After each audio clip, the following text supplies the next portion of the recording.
What's up, everybody? Welcome into the Early Edge in 5. I'm your host, Allan Bell. We got a fantastic show lined up for you today. I'll tell you what, we won't waste any time. Let's bring in the stars of the show. Now, first, all right, before we get to you two right here, I have to give a shout out in the chat real quick. Our dude, Big Cheesy.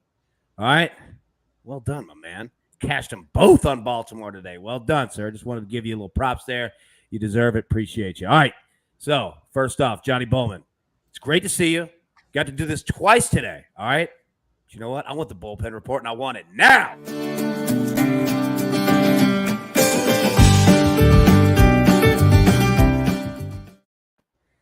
I've got to get used to that coming in. The rare double. We're gonna talk about a couple names to look out for. Trade deadline looming. It's on Tuesday. I didn't check the time. I believe it's usually around 3, but couple names to look out for. Wilson Contreras. I think this is one of the most interesting players at the deadline, mainly because he's a catcher, and it's very hard to find catchers that can hit.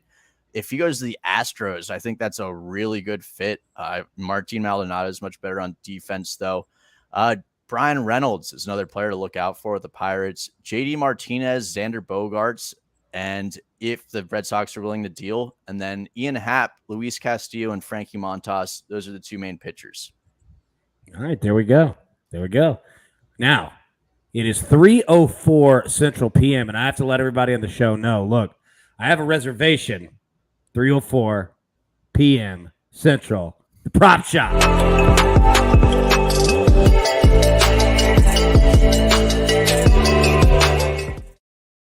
Welcome back to the Prop Shop, AB. Yeah, New York Giants star Saquon Barkley. He's in his contract year. This is a career-defining season, in my opinion.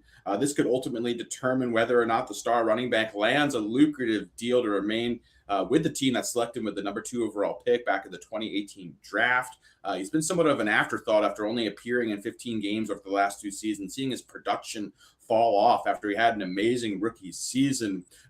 Barkley, who is 25, averaged just 3.66 yards per carry last season. That's tied for 44th out of 50 qualifying runners. Not very good. The hope is that he'll have a better season given his health and the new offense under first-year head coach Brian DeBall and offensive coordinator Mike Kafka. This morning, I just talked about how I just don't think it's wise for NFL franchises to lock up big portions of their salary cap in the running back position. Here's another great example where if Barkley were to have a big season, it might compel the Giants to resign him, which in my opinion could be a franchise mistake that's trying to rebuild. Well, I'll tell you this.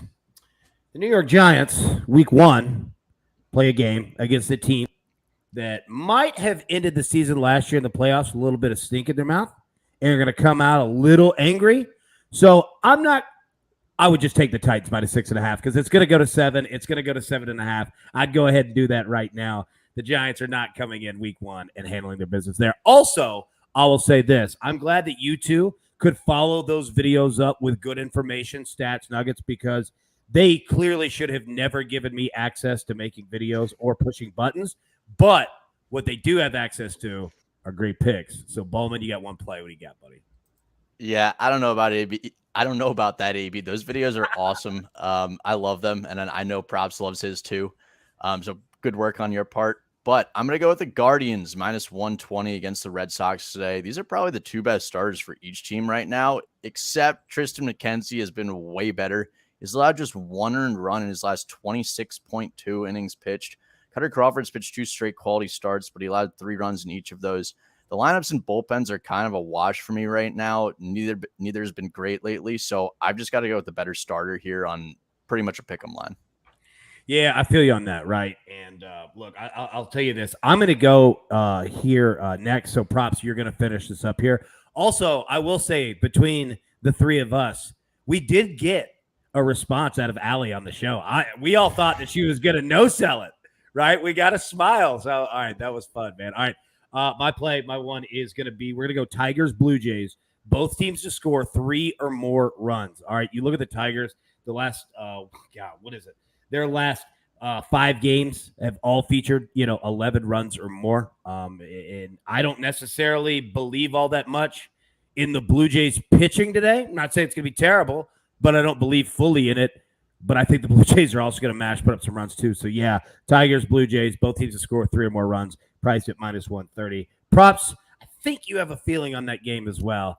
Holler at us. What you got, buddy? I do indeed, AB. I have a pick that accompanies your pick very nicely. That is Yosei Kikuchi under 5.5 strikeouts. Best odds currently -130 on FanDuel. Kikuchi is returning to the Blue Jays lineup today after a 3-week stint on the injured list. This is a big number for him. He's been held under 6 strikeouts in 10 of 16 starts this season.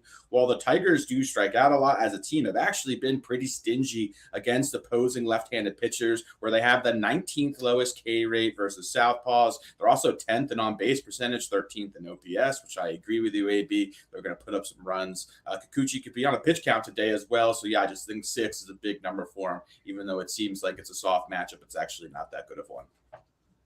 Boom.